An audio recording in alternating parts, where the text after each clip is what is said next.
time of the day.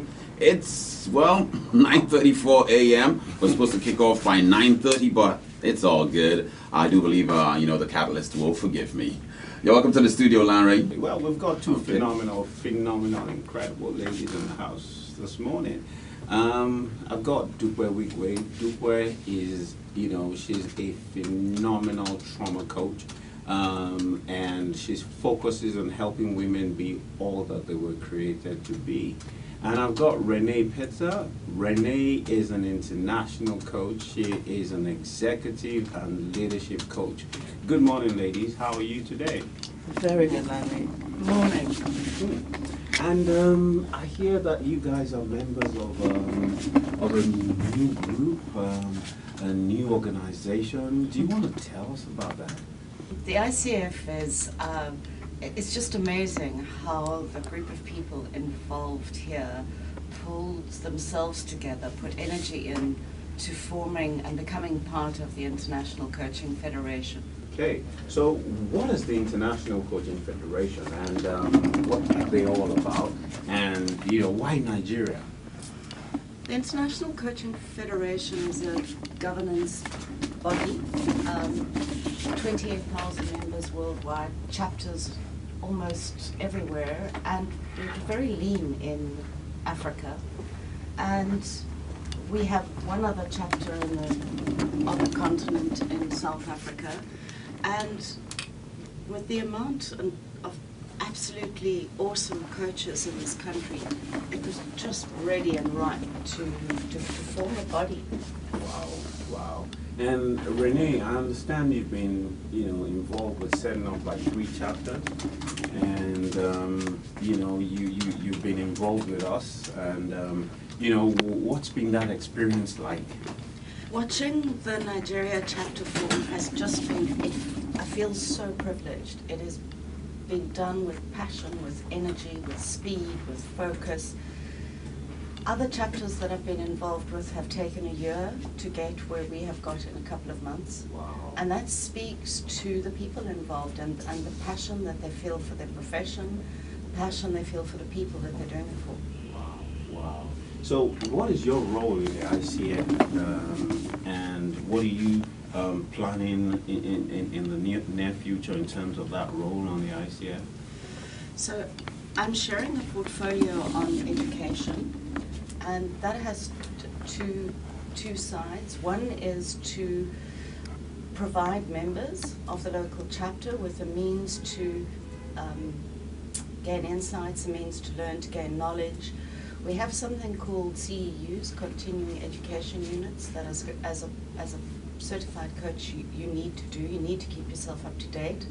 So we'll be offering members the opportunity to gain those CEUs locally, not having to travel all over the world to get them. And then the other side of that is working with training institutions here to get their training courses accredited so that they get the recognition internationally that they do. And Renee, tell us what you do. What do you do on a daily basis? Oftentimes I've found that it's been impossible to, see your break lights. You're so busy. What is it that you do on a regular basis as a coach? I guess I start every single morning with some reflection time, quiet time, because I have the tendency to overfill my day. So time to breathe, time to give gratitude, time to reflect, time to say thanks for what I have. And the rest of the time I coach. I coach 99% of my work is virtual. So I'm not meeting people here, but I'm working with people all over the world via multitude of platforms, but I coach. Wow. So I'm just going to move from you to Dupe Wigwe. Dupe, yes. Why women? Why coaching? Why trauma? Why that niche area? Why that specialized area? I think that women are unique and that they do have peculiar needs. It's one thing to put women and men together in a class for training, but it's another thing altogether to have them in their own class where they can discuss issues that issues that affect them in a really personal way, and these issues are affecting productivity. So I noticed that for me, when I started my business and when I suffered some really serious trauma when I lost my husband, it was difficult to find somebody. Yes, I had pastors that I was talking to, I had counselors in church and all that, but it still was difficult to find somebody who could really understand my peculiar need as a woman. Talking about loneliness, talking about how losing one's husband affected my self-esteem and all of that, it was just difficult. And that was why later on I went on all the certification courses, and the difference it made me know that it was very important to bring it back to this country and also offer it to other women. So we run all sorts of courses like personal effectiveness for women, identifying limiting patterns of behavior, looking at disastrous relationships, identifying the patterns, how do I keep getting into disastrous relationships. Also presentation skills for women, selling skills for women as well. And so far it's been absolutely wonderful. Wow. So Dupe, your personal journey is taking you to where you are now. Absolutely, yes. And and it's helped you identify what your passion is and what your calling is. Yes. But whilst you were speaking, I heard you say something, that I find that it is a bit of a challenge in today's dispensation. You talked about, having lost your husband and having, pastors and counselors around you. Yes. Those people that represent, your spiritual upliftment around you at that time. But that did not provide that holistic, intervention that you required. No, it didn't. Do you want to shed more light? Because in today's terms, we find that a lot of pastors call themselves coaching, and they try and, give that intervention. What is it that is missing, and what is it that is required? And what are the consequences, and what are the benefits of having that holistic support, when you're grieving, when you're in trauma situations. And it will be important for you to help us identify critical traumatic situations in Nigeria, and what their effects on women are. Yeah. I'll talk about the effects on women, and I'll also talk about their effect on teens as well within the workplace. Okay. Talking about pastors and other people who are like authority figures in one's spiritual environment, as it were. One thing that I found missing, and I still find missing, is the professionalism, knowing exactly what to do and what questions to ask. Now, it's easy to use Bible passages to speak to people. However, it's good to know the psychological angle as well, to also understand how to put words together in such a way that the questions do not sound judgmental, in such a way that the person can can respond, is able to respond, and as such, get whatever it is they have on their minds, get it out there. It's not. Most people say, "Look, I have a burden. I'm a good counselor. I'm a good coach. All my life, I've been encouraging people." It's not the same thing at all. One should be able to understand the process, right, from start to finish, and understand how to ask questions. And that's something that is missing. And every opportunity I get, I advise such organizations and such people that go and get professional training, so that you can be of a lot more help to a lot more people. Most of the people that I see are from churches and from mosques, which is something I'm really proud of, that at least I've been able to be so open that all sorts of people can come, not just one particular group. And so most of the people come because it's easier for them to say things that ordinarily would not be acceptable in different circles, and it's certainly a problem. People need to be free to actually say what it is that's disturbing them, because if they can't say it, then how do they get help? And we have a lot of people out there who really need help. So what kind of traumatic situations or circumstances or issues do you deal with, or have you dealt with, in practical terms? Yes.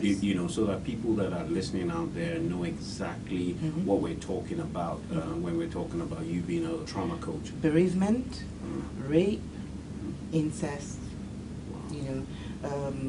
issues of even sexual orientation, armed robbery, right? So I do one-on-one sessions for things like armed robbery. I do group sessions as well.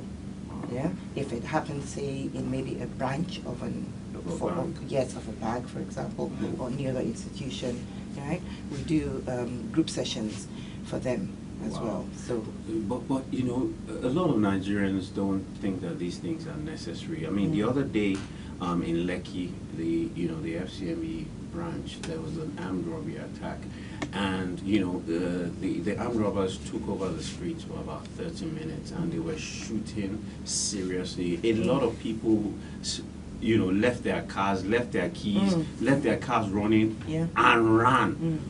They were in a deep state of trauma, in shock. I mean, people had cars that were worth 30, 35 million. They just left the cars and took off. But Nigerians don't seem to think that this trauma coaching is necessary, is what Oyibo people do. So what do you have to say to that? What are the effects of it later on in one's life? Yeah. Yes, I've heard that Nigerians don't seem to think that it's important. 2 years ago, it was really bad.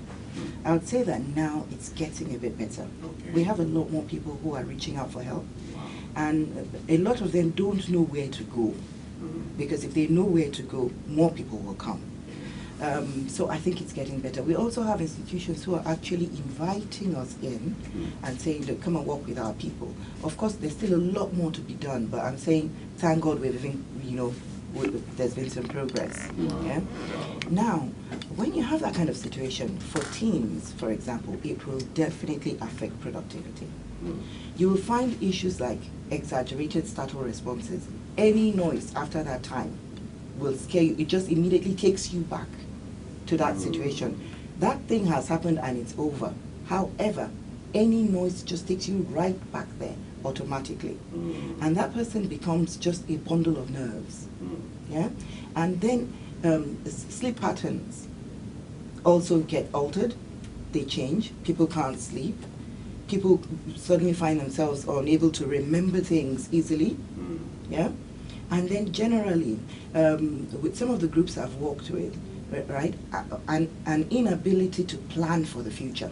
Wow. So you're talking about memory loss? Yes. You're talking about phobia, anxiety, panic attacks. You're talking about ineffectiveness and lack of performance. Yes. And these are all the, after effects of trauma that you may have suffered 5 years ago. And all of a sudden, you find out that, you have insomnia, you can't sleep. When you hear a loud noise, it suddenly just it takes you back. Takes you back to that particular situation, and you start to sweat, right? Yes. Wow. Yes. Wow. Yes. Renee, right? It means that this coaching of a thing is not just a hobby. It means that it's not just something that people do. It means that it's a profession just like architecture. It's a profession just like medicine. It's a profession just like, law. Lanre, before I let you continue, I should ask a couple of questions, but it's two questions I want to ask. Sure. It's actually for you, Dupe. Okay. It's about trauma counseling. You've talked and counseled a lot of people that have been, or should I say, experienced some kind of trauma in their lives. Most of the time, so why do you think some people avoid going for counseling? And how does a person know if he or she needs trauma counseling? Okay. Which one should I start with? Either way. Right. How does a person know that he or she needs counseling? When you feel there is something limiting you. Things are not working. Maybe you're not sleeping well, right?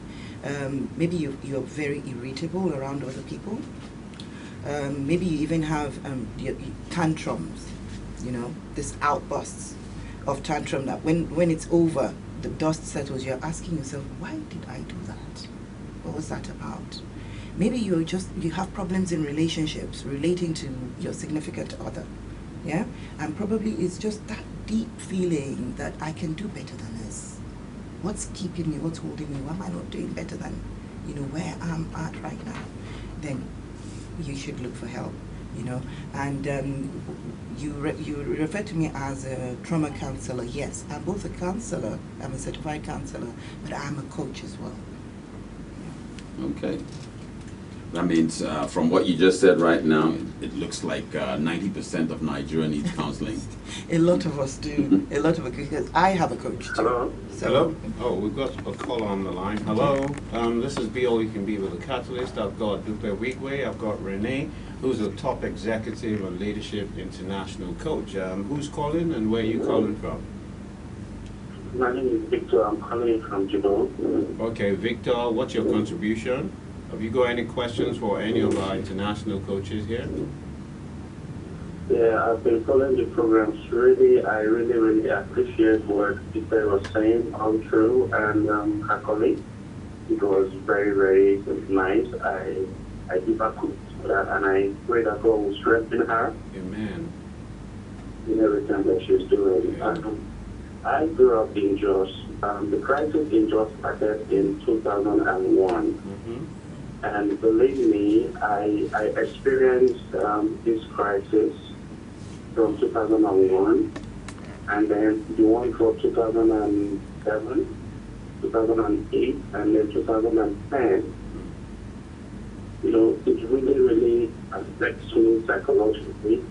The gunshots, and then the people I saw that are dead, people that had their hands were cut off, their stomachs were cut off, everything. I saw that, it really affects me. It took a lot. In fact, till tomorrow, at times, if I think about this, I don't know, because at the point, let's say like 2010 now, during the crisis in 2010, I was not really scared of that gunshot. If I didn't gunshot, I'll be shocked to me. I think the normal thing that I've been hearing, it doesn't make me feel very scared again.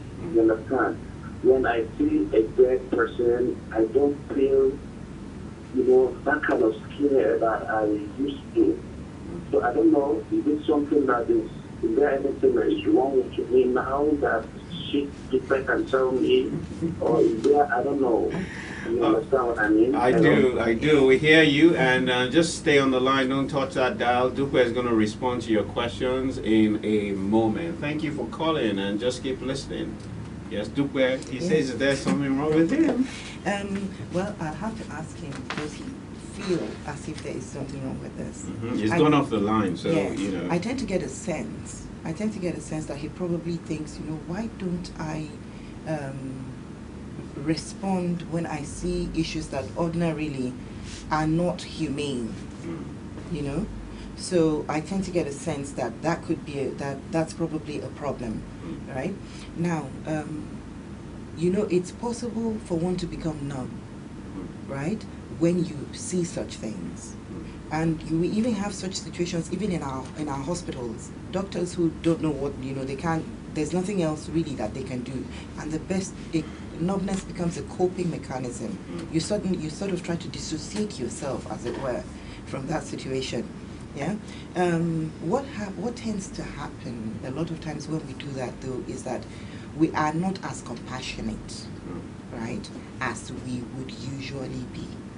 So in his own case, if that is what is happening, if he finds himself not being as compassionate as he would usually be, suddenly beginning to see suffering as, yes, it happens, let's all move on, it just happens, right?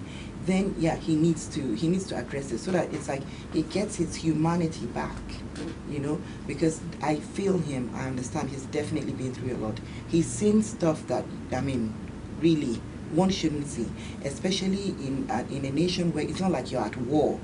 If you're at war, you'd even be able to put some sense to it that it's because we're at war that this is happening.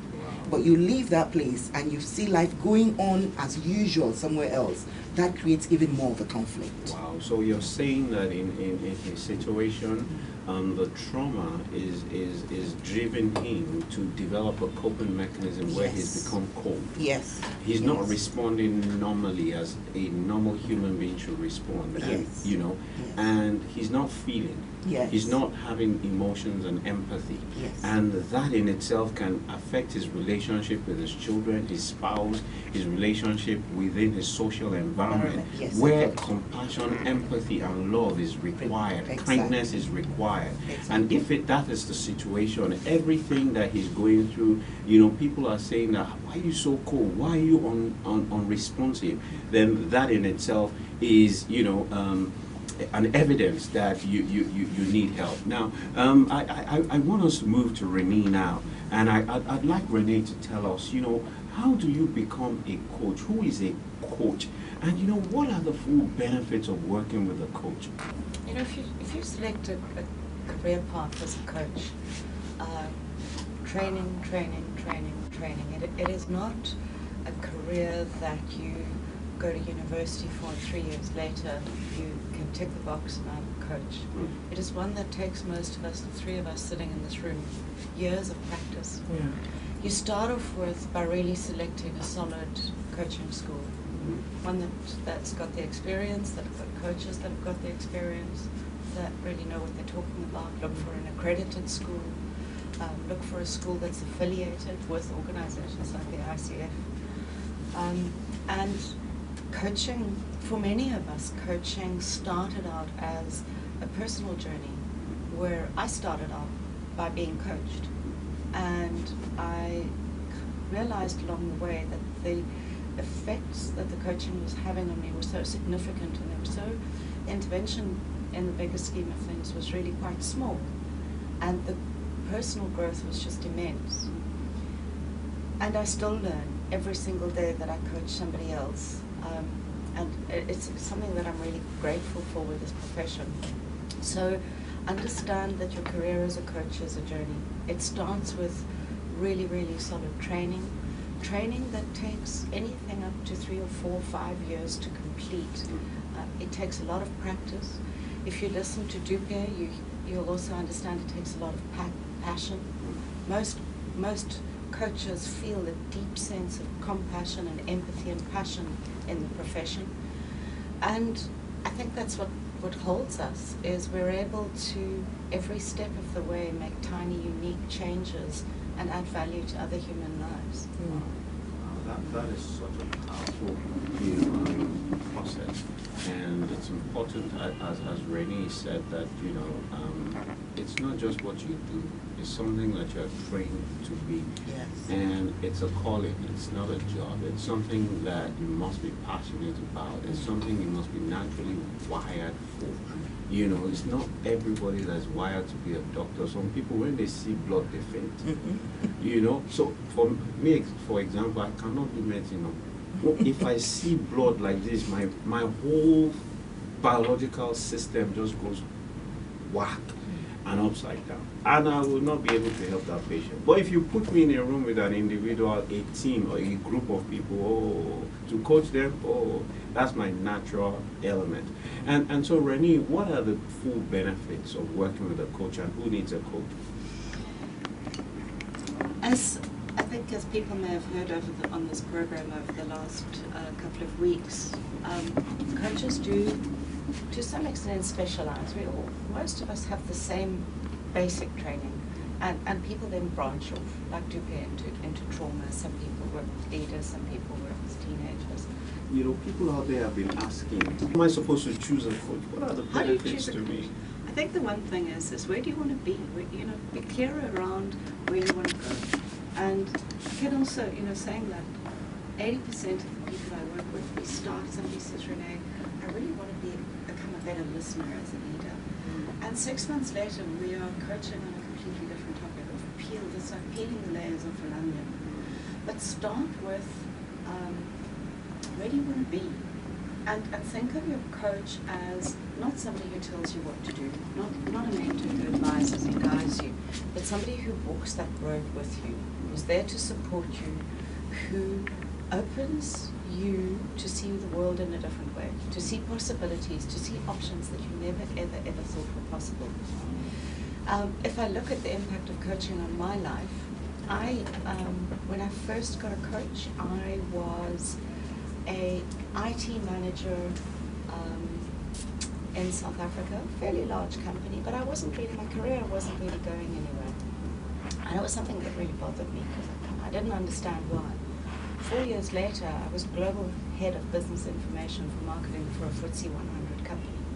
I can tell you now that would not have happened without my coach. So your coach moved you from an ordinary job to being a top-notch executive in a Fortune 500 company. Yep. Wow.